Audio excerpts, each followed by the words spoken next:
Hello everyone. इससे पहले वाली क्लास में हमने स्पोरोकार्प की स्ट्रक्चर पढ़ी थी, उसमें उसके वर्टिकल और हॉरिजॉन्टल सेक्शन के बारे में पढ़ा था। तो ये जो इसके टीएस की अगर मैं बात कर सकती हूँ तो जो हॉरिजॉन्टल और वर्टिकल सेक्शंस, यहाँ मैं जनरली ओनली सेक्शंस की बात करती हूँ, तो उसमें स्पोरोकार्प की स्ट्रक्चर को बताया गया था, जिसमें किस तरह से स्पोरेंजिया युक्त सोराई जिलेटिन रिंग से घिरी हुई होती है और उन सोराई के अंदर मेगा स्पोरेंजिया और माइक्रो स्पोरेंजिया अरेंज होती है। क्योंकि जो मार्सिलिया होता है वो होता है हेट्रोस्पोरस, तो हेट्रोस्पोरस होगा, इट मीन्स इसमें दोनों प्रकार के स्पोर्स पाए जाएंगे, मेगा स्पोर्स भी और माइक्रो स्पोर्स भी। आज का टॉपिक है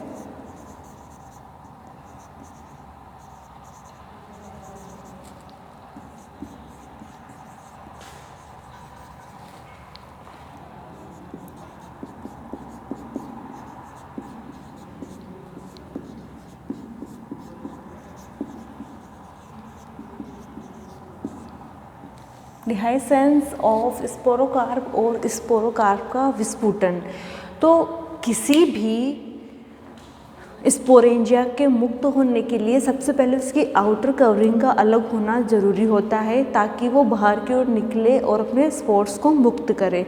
तो ये जो मार्सिलिया का स्पोरोकार्प होता है, ये सिर्फ और सिर्फ जल की उपस्थिति में या जल के अंदर ही ये स्फुटित होता है। तो एक चीज़ तो समझ में आ गई कि स्पोरोकार्प के विस्फुटन के लिए या इसके फटने के लिए सिर्फ और सिर्फ जल की आवश्यकता होती है। तो जल की ये जो स्पोरोकार्प, मार्सिलिया का स्पोरोकार्प होता है, ये जल के अंदर ही स्फुटित होता है। तो क्या होता है कि ये जो स्पोरोकार्प का बाह्य आवरण होता है वो थिक होता है और रेसिस्टेंस नेचर का होता है। मोटा तो होगा ही, उसके अलावा वो प्रतिरोधी संरचना होती है जो आसानी से नष्ट नहीं हो सकती। और इसी कठोर आवरण के कारण या इस हार्ड कोटिंग या रेसिस्टेंट स्ट्रक्चर के कारण स्पोरोकार्प या मार्सिलिया का स्पोरोकार्प 20 से 50 सालों तक या उससे ज़्यादा सालों तक भी सुरक्षित रह सकता है। अगर वो जल के अंदर नहीं है तो क्या होगा कि वो कई सालों तक इस प्रतिरोधी संरचना के कारण बचा रह जाता है, नष्ट नहीं होता है।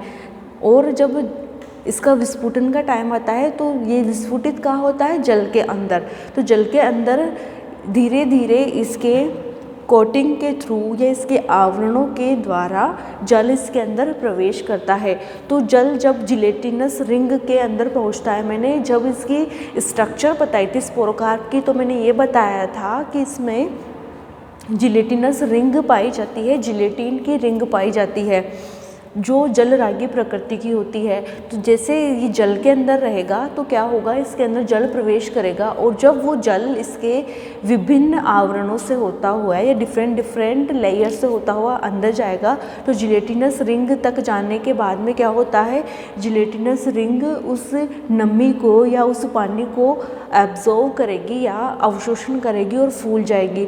फूल जाने के कारण स्पोरोकार्प की जो वॉल होती है उस पर प्रेशर पड़ता है।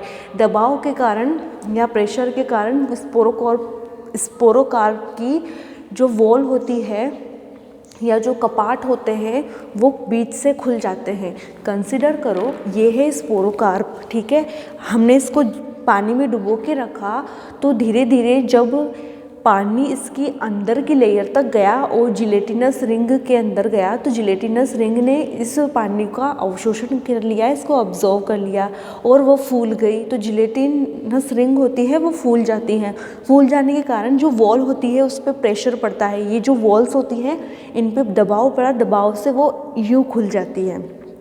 मीन्स उसके जो दोनों कपाट होते हैं वो दोनों यूँ खुल जाते हैं और उससे जिलेटिनस रिंग बाहर की ओर आ जाती है। इस जिलेटिनस रिंग के ऊपर स्पोरेंजिया लगे हुए होते हैं।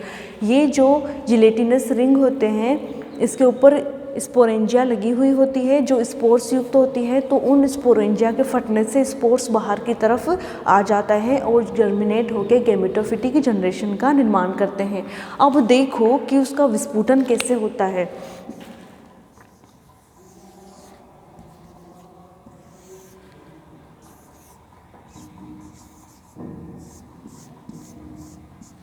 तो इस शेप में यहाँ से फटेंगे, ठीक है। तो इस तरह से ये फट जाती है यहाँ से।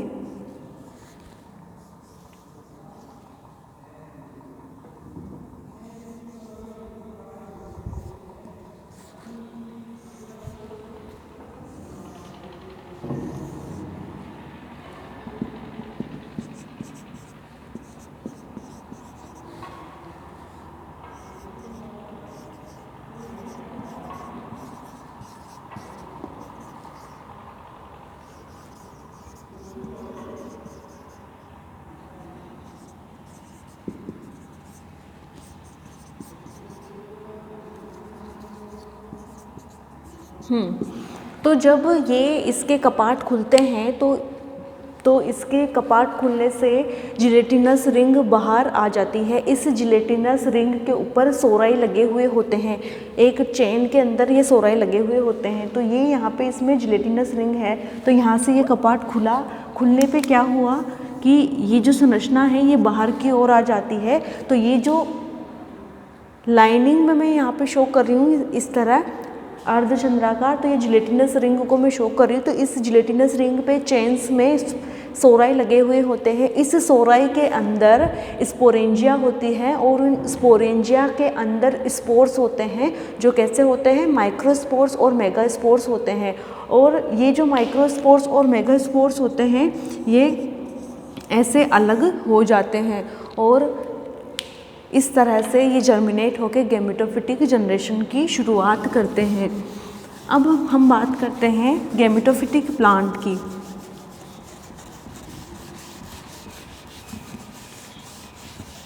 तो ये तो समझ में आ गया कि जिलेटिनस रिंग जलरागी प्रकृति की होती है, इस कारण ये नमी को अवशोषित करके फूल जाएगी और उसके फूल जाने के कारण स्पोरोकार्प की वॉल पे प्रेशर आता है, जिससे कि प्रेशर या दबाव के कारण उसके कपाट या वॉल खुल जाते हैं। खुलने के कारण उसकी सोराई युक्त जिलेटिनस रिंग बाहर आ जाती है।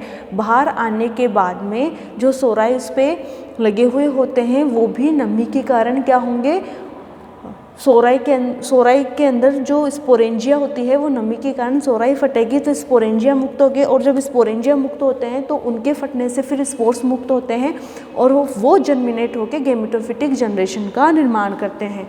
अब हम पढ़ेंगे गैमेटोफिटिक प्लांट।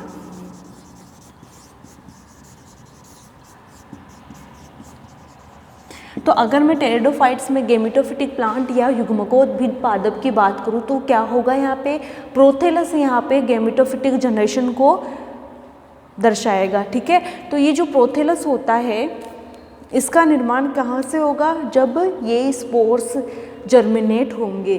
तो देखो अब गैमेटोफिटिक प्लांट की बात करते हैं।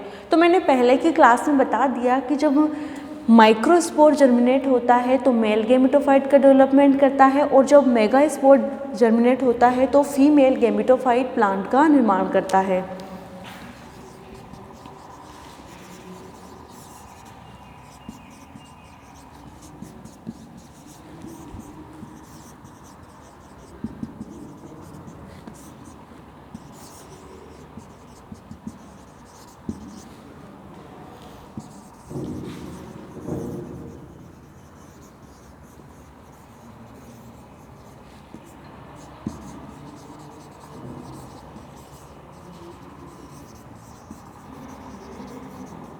तो इसमें क्योंकि मैंने बताया कि जो मार्सिलिया होता है वो हेट्रोस्पोरस होता है, तो इसमें माइक्रोस्पोर जर्मिनेट होकर मेल गैमेटोफाइट प्लांट का निर्माण करेंगे और मेगास्पोर जर्मिनेट होकर फीमेल गैमेटोफाइट का निर्माण करेंगे।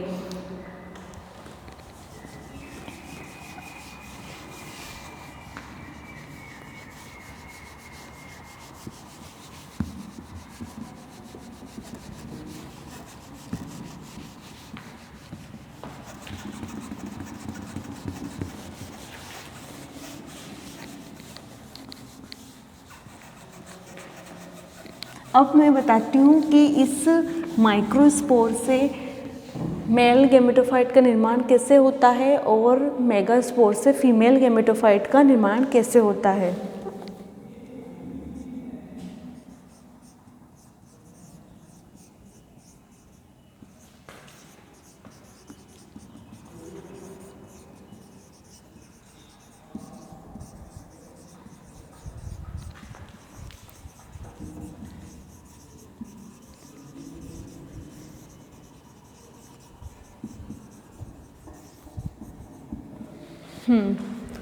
तो माइक्रोस्पोर का जर्मिनेशन कैसे होता है और मेल गैमेटोफाइट कैसे बनता है।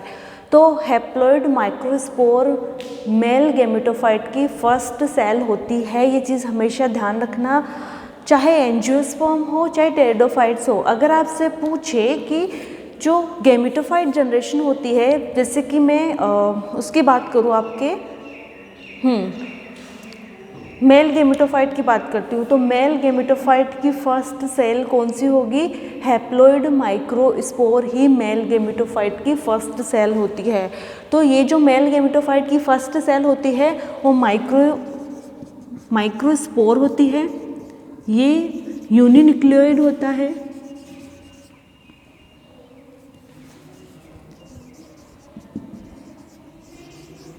मीन्स एक केंद्र की होता है और कैसा होता है? गोल होता है और द्विबीतीय होता है।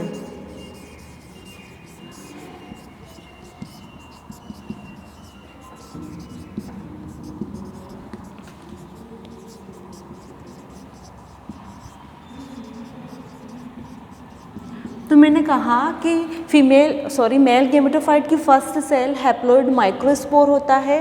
तो ये जो माइक्रोस्पोर होता है ये गोल होता है, मीन्स ये स्फेरिक शेप में कैसे होगा? स्फेरिकल या गोल होता है। ये एक केंद्र की या यूनिन्यूक्लियोइड होता है, और मीन्स यूनिन्यूक्लियस भी हो सकता है, इसे बोल सकते हैं।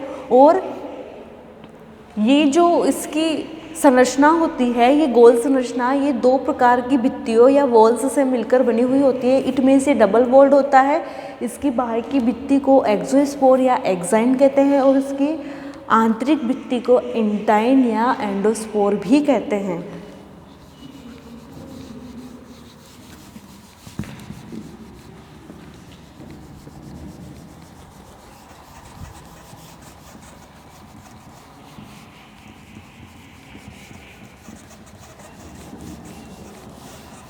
अब देखो, ये जो हैप्लॉइड माइक्रोस्पोर होता है जो कि संरचना में गोल होता है, एक केंद्र की होता है और डबल भित्ति युक्त होता है।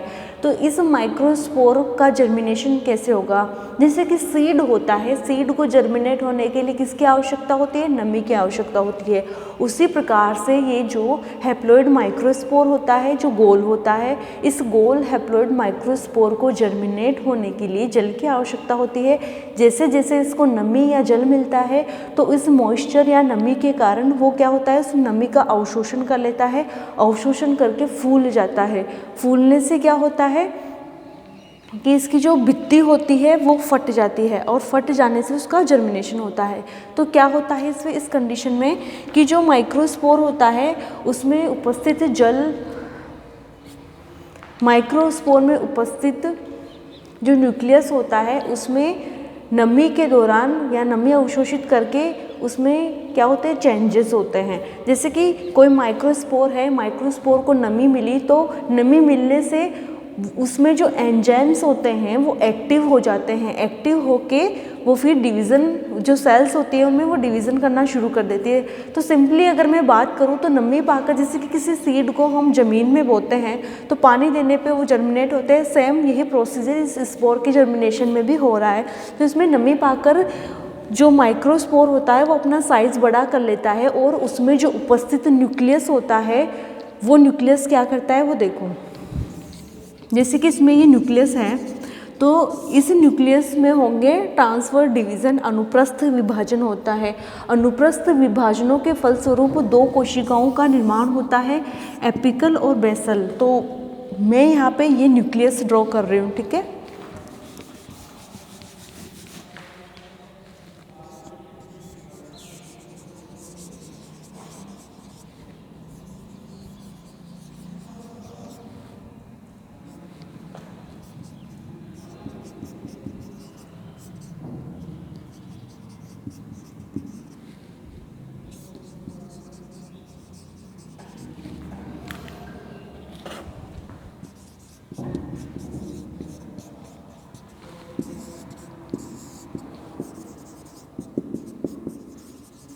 तो ये नमी पाकर ये माइक्रोस्पोर फूल जाता है और इसमें उपस्थित न्यूक्लियस में होता है अनुप्रस्थ विभाजन। अनुप्रस्थ विभाजनों के फलस्वरूप ये जो न्यूक्लियस होता है वो 2 भागों में विभाजित हो जाता है या 2 डॉटर न्यूक्लियस बनाता है। तो फर्स्ट वाला, फिर ये जो न्यूक्लियस होते हैं ये सेल्स बनाते हैं, ठीक है। तो ये जो न्यूक्लियस होता है इसमें होगा अनुप्रस्थ विभाजन। अनुप्रस्थ विभाजनों से 2 सेल्स बनेंगी, एपिकल सेल और बेसल सेल।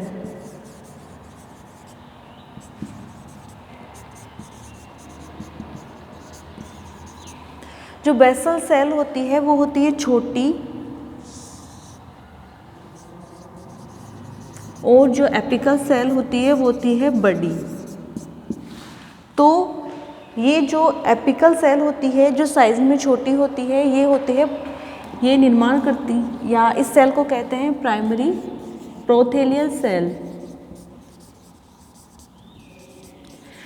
और ये जो बड़ी एपिकल सेल होती है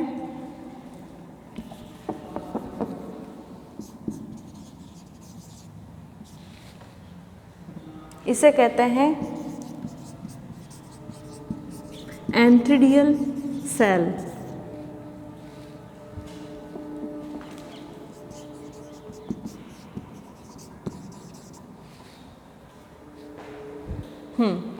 तो देखो, जब ये माइक्रोस्पोर होता है ये नमी पाकर फूल जाता है या नमी का अवशोषण करके फूल जाता है, और इसमें जो उपस्थित न्यूक्लियस होता है या ये जो माइक्रोस्पोर होता है उसमें होता है ट्रांसफर डिवीज़न। ट्रांसफर डिवीज़न होगा इस माइक्रोस्पोर में। जब ट्रांसफर डिवीज़न होता है तब अनुप्रस्थ विभाजन या ट्रांसफर डिवीज़न, तो इससे 2 असमान कोशिकाओं का निर्माण होता है। ये जो 2 असमान कोशिकाएं होती है उनमें एक सेल एपिकल सेल कहलाती है, दूसरी सेल बेसल सेल कहलाती है। जो एपिकल सेल होती है वो इसमें लार्ज होती है और जो बेसल सेल होती है वो इसमें स्मॉल होती है। अब देखो, ये जो बेसल सेल होती है जो साइज में छोटी होती है ये किसका निर्माण करती है? यहाँ पे प्राइमरी प्रोथेलियल सेल का। ये जो प्राइमरी प्रोथेलियल सेल है ये जब आगे विभाजन करेगी या डिविजन्स करेगी तो प्रोथेलस का निर्माण करती है। तो समझो इस चीज़ को, जो स्मॉल प्रोथेलियल सेल होती है, ये जो स्मॉल प्राइमरी प्रोथेलियल सेल होती है जिसे हम बेसल सेल भी कह सकते हैं, ये आगे जाके प्रोथेलस का निर्माण करेगी। और प्रोथेलस आपको पता है क्या होता है कि वह प्लांट बॉडी जो रूट, स्टेम और लीफ में डिवाइड नहीं होती है। तो ये प्रोथेलस का निर्माण करेगी आगे। और ये जो एपिकल सेल होती है जो साइज में बड़ी होती है इसे हम कहते हैं एंथ्रीडियल इनिशियल सेल, ठीक है, या हाँ एंथ्रीडियल इनिशियल सेल। अब ये जो एंथ्रीडियल इनिशियल सेल है इसमें लॉन्गिट्यूडनल डिवीज़न होगा, या मैं कह सकती हूँ इसमें लॉन्गिट्यूडनल डिवीज़न होता है या अनुदैर्ध्य विभाजन होता है। और जब इसमें लॉन्गिट्यूडनल डिवीज़न होता है तो इससे 2 असमान कोशिकाओं का निर्माण होता है। तो यहाँ पे मैं ओनली इस सेल को यहाँ पे ड्रॉ कर रही हूँ, ठीक है, ओनली इस सेल को। तो ये जो एंथ्रीडियल इनिशियल सेल है, इस एंथ्रीडियल इनिशियल में यहाँ पे लंबवत विभाजन होता है और इससे कि 2 सेल्स बनती है। ये जो 2 सेल्स बनती है जो एपिकल सेल होती है जिसे हमने यहाँ पे कहा एंथ्रीडियल इनिशियल सेल, इस एंथ्रीडियल इनिशियल सेल में तिरछा विभाजन होता है, तिरछा, ठीक है, ऐसा। तो तिरछा विभाजन होता है जिससे कि 2 असमान कोशिकाओं का निर्माण होता है। ये जो 2 असमान कोशिकाएं होती है इन 2 समान कोशिकाओं को कहते हैं प्राइमरी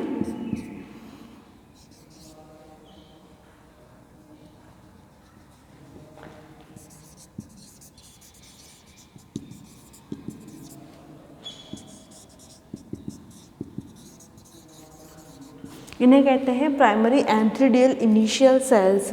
तो ये जो 2 असमान कोशिकाएं होती है ये आगे जाके एंथ्रीडियल सेल्स का निर्माण करेगी या एंथ्रोजोइड्स का निर्माण करेगी। तो ये जो प्राइमरी एंथ्रीडियल सेल्स होती है एंथ्रीडियल इनिशियल में जब डिवीज़न हुआ तो प्राइमरी एंथ्रीडियल सेल्स का निर्माण हुआ।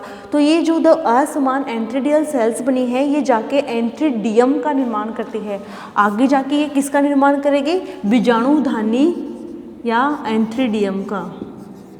एंथ्रीडियम यहाँ पे क्या हो गया, जैसे कि पुंमणुधानी, पुंजनधानी, ठीक है, जिसमें एंथ्रोजोइड्स पाए जाएंगे उसे एंथ्रीडियम कहेंगे, ठीक है।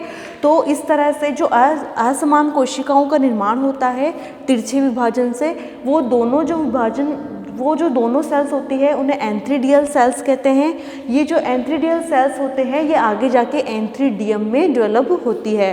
तो ये जो प्रत्येक एंथ्रीडियल सेल होती है इसमें भी विभाजन होते हैं।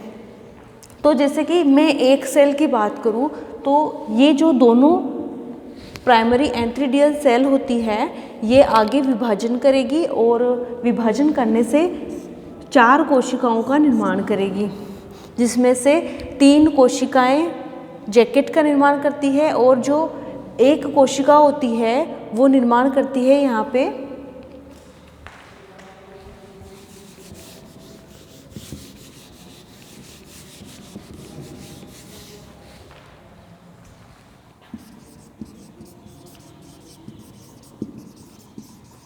तो इसमें होता है विभाजन। तो विभाजनों के फलस्वरूप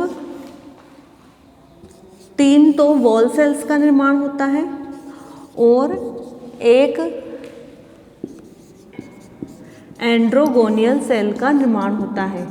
ये जो एंड्रोगोनियल सेल होती है इस एंड्रोगोनियल सेल्स से एंथ्रोजोइड्स का निर्माण होता है। तो देखो इसमें हो क्या रहा है एक्चुअल में। मैंने कहा कि जो एपिकल सेल होती है उसमें तिरछा विभाजन होके एंथ्रीडियल सेल्स का निर्माण होता है। जो 2 असमान एंथ्रीडियल सेल्स बनती है वो आगे जाके एंथ्रीडियम में डेवलप होती है। तो ये जो एंथ्रीडियल सेल होती है इनमें होता है विभाजन और विभाजन के फलस्वरूप इनमें सेल्स बनती है। तो इनमें 3 तो वॉल सेल्स बनती है और एक बनती है इसमें एंड्रोगोनियल सेल जो सेंटर में होती है। तो ये जो वॉल सेल्स होती है वो एंथ्रीडियम के चारों ओर वॉल का फॉर्मेशन करती है और जो मध्य या बीच के अंदर जो सेल होती है जिसे एंड्रोगोनियल सेल कहते हैं, इस एंड्रोगोनियल सेल्स में डिविजन्स के फलस्वरूप एंथ्रोजोइड्स का निर्माण होता है। और ये जो इसमें एंथ्रोजोइड्स बनते हैं ये एंथ्रोजोइड्स का निर्माण एंड्रोगोनियल सेल से हो रहा है। इन्हें हम एंड्रोगोनियल मदर सेल्स भी कह सकते हैं। तो इनमें विभाजनों के फलस्वरूप एंथ्रोजोइड्स का निर्माण होता है और इस तरह से एक एंथ्रीडियम में लगभग 32 एंथ्रोजोइड्स का निर्माण होता है। ये चीज़ ध्यान रखना कि एक एंथ्रीडियम में लगभग 32 एंथ्रोजोइड्स का निर्माण होता है। और वो कैसे होता है वो मैंने यहाँ पे रे फॉर्म में आपको समझा दिया है। तो ये जो एंड्रोगोनियल सेल होती है ये बाद में क्या होती है, बार बार डिविजन्स करके मल्टी सेल्यूलर बन जाती है। मीन्स कई सारी सेल्स का निर्माण कर लेती है जिनमें उनका फिर उसमें स्पर्मेटोजेनेसिस होता है, या मैं ऐसे कहूँ कि उनका कायांतरण होता है। किनका? इन एंड्रोगोनियल सेल्स ने जो विभाजन किया उन सेल्स का कायांतरण होता है और कायांतरण के फलस्वरूप इनमें एंथ्रोजोइड्स का निर्माण होता है जिनकी संख्या होती है 32।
मैंने कहा कि एपिकल जो सेल होती है उसमें डिवीज़न होते हैं। तो जो बेसल सेल होती है जिसे प्रोथेलियल सेल कहते हैं, ये आगे विभाजन नहीं करती है और किस में रूपांतरित हो जाती है, प्रोथेलस में। ये चीज़ ध्यान रखना, डिवीज़न सिर्फ हो रहे हैं तो एपिकल सेल में हो रहे हैं। जो बेसल छोटी सेल होती है वो छोटी सेल क्या कर रही है यहाँ पे, वो डायरेक्ट मीन्स कोई विभाजन नहीं कर रही है, वो किस में रूपांतरित हो जाती है, प्रोथेलियल सेल में या प्रोथेलस में रूपांतरित हो जाती है, मॉडिफाई हो जाती है।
एक बेसिक डायग्राम की हेल्प से एक रफ फॉर्म में मैंने बनाया है, आप देखो। ये है एप्लॉइड माइक्रोस्पोर जो नमी पाकर फूल गया और फूलने के बाद में इसमें हुए डिविजन्स, मीन्स इसने अपना साइज इंक्रीज किया और डिवीजन किया। डिवीज़न करने से ये दो असमान कोशिकाएं हमें मिलती है। अनुप्रस्थ विभाजन के फलस्वरूप दो असमान सेल्स बनती है, जिसमें बड़ी वाली एपिकल सेल और छोटी वाली बेसल सेल कहलाती है। बेसल सेल को प्रोथेलियल सेल भी कहते हैं। ये जो सेल होती है वो आगे डिवीज़न नहीं करती है और जब डिवीज़न नहीं करेगी तो ये फिर रूपांतरित हो जाती है, किसमें, मॉडिफाई हो जाएगी ये प्रोथेलस में। फिर जो एपिकल सेल होती है जिसे हम प्राइमरी एंड्रोगोनियल इनिशियल भी कहते हैं, ये जो प्राइमरी एंड्रोगोनियल इनिशियल होता है इसमें तिरछा विभाजन होता है, फिर से इसमें दो असमान कोशिकाएं मिलती है, इन्हें एंड्रोगोनियल सेल्स कहते हैं। ये जो एंड्रोगोनियल सेल्स होती है इनमें यहाँ पे मैं एक एंड्रोगोनियल सेल्स से इसके स्पोर के डेवलपमेंट को बता रही हूँ। तो मैंने यहाँ से एक एंड्रोगोनियल सेल से ये बताया कि इसमें अनुप्रस्थ और लंबवत विभाजनों के फलस्वरूप 4 कोशिकाएं मिलती हैं। ये जो 4 सेलुलर स्टेज है इसमें से 3 तो वॉल सेल्स होती है और एक सेल होती है उसे एंड्रोगोनियल सेल कहते हैं। इसे मदर सेल भी कह सकते हैं क्योंकि ये स्पोर्स को जर्मिनेट कर रही है, ठीक है। तो सॉरी, गैमेट का जर्मिनेशन कर रही है इस, या गैमेट्स का फॉर्मेशन कर रही है, इसलिए इसको मदर सेल भी हम कह सकते हैं। फिर जो एंड्रोगोनियल सेल होती है उसमें कई सारे विभाजन होते हैं। कई सारे विभाजनों के फलस्वरूप ऐसे कई मल्टी सेलुलर स्ट्रक्चर प्राप्त होती है जो जिनका फिर बाद में हो जाता है रूपांतरण हो जाता है। रूपांतरण के फलस्वरूप वो एंथ्रोजोइड्स में कन्वर्ट हो जाते हैं और इस तरह से टेरिडोफाइट्स में मेल गैमेटोफाइट का डेवलपमेंट होता है। वो जो एंथ्रोजोइड होता है वो हैप्लॉइड होता है और एंथ्रोजोइड एक मेल गैमेट की तरह कार्य करता है जो फर्टिलाइजेशन के दौरान फीमेल गैमेट से फ्यूज़ होता है। और वो जो संरचना होती है वो कैसी होती है, मोटाइल संरचना होती है या मोटाइल स्ट्रक्चर होती है, जिसपे वो मोटाइल स्ट्रक्चर होती है जो यूनिन्यूक्लियोइड होती है।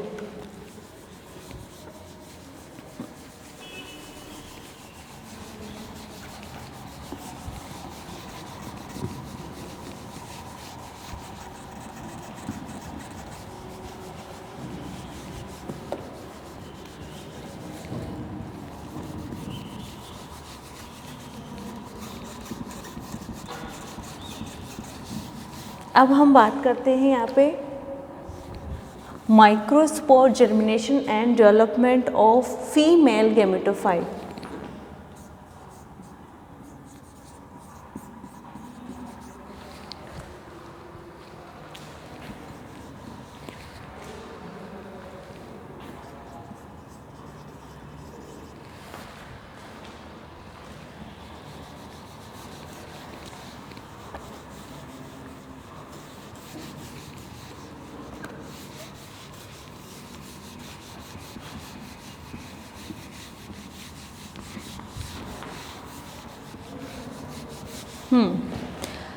जैसे कि हैप्लॉइड माइक्रोस्पोर होता है, उसी टाइप से हैप्लॉइड मेगास्पोर भी होता है। और जो ये हैप्लॉइड मेगास्पोर होता है ये जर्मिनेट होकर फीमेल गैमेटोफिटिक प्लांट का फॉर्मेशन करता है या फीमेल गैमेटोफिटिक जनरेशन का निर्माण करता है। इसकी जो शेप होती है वो होती है एलिप्सोइडल, जिसे हम कह सकते हैं दीर्घ वृत्ताकार। तो इस जो यूनिन्यूक्लियोइड स्ट्रक्चर होती है या एक केंद्र की जो स्पोर होता है जिसे हम मेगास्पोर कह रहे हैं, तो ये जो मेगास्पोर होता है इसकी शेप होती है दीर्घ वृत्ताकार होती है और इसके बाहर भी लेयर्स पाई जाती है जिनकी संख्या 2 या 3 हो सकती है। ये जो मेगास्पोर होता है जो कि दीर्घ वृत्ताकार होता है, इस मेगास्पोर के अंदर प्रचुर मात्रा में स्टार्च पाया जाता है। अतः यह जो मेगास्पोर होता है एक तरह से संग्रही स्ट्रक्चर होती है या स्टोरेज स्ट्रक्चर होती है। तो देखो, चाहे हम फीमेल गैमेट की अगर बात करें तो फीमेल गैमेट चाहे वो प्लांट्स हो चाहे वो एनिमल्स हो, वो एक रिजर्व स्ट्रक्चर होगी। इट मीन्स वो एक संग्रहित संरचना होगी जिसके अंदर फूड का स्टोरेज होगा। वो क्यों होता है? क्योंकि सबसे ज़्यादा जो विभाजन होते हैं वो उसी सेल के अंदर होते हैं और जो जाइगोट से उसमें एम्ब्रियो का फॉर्मेशन होता है वो भी उसी सेल में होता है, इसलिए उसमें रिजर्व फूड की मात्रा ज़्यादा होती है। तो जैसे कि मैंने बताया कि जो मेगास्पोर होता है वो दीर्घवृत्ताकार हैप्लॉइड स्ट्रक्चर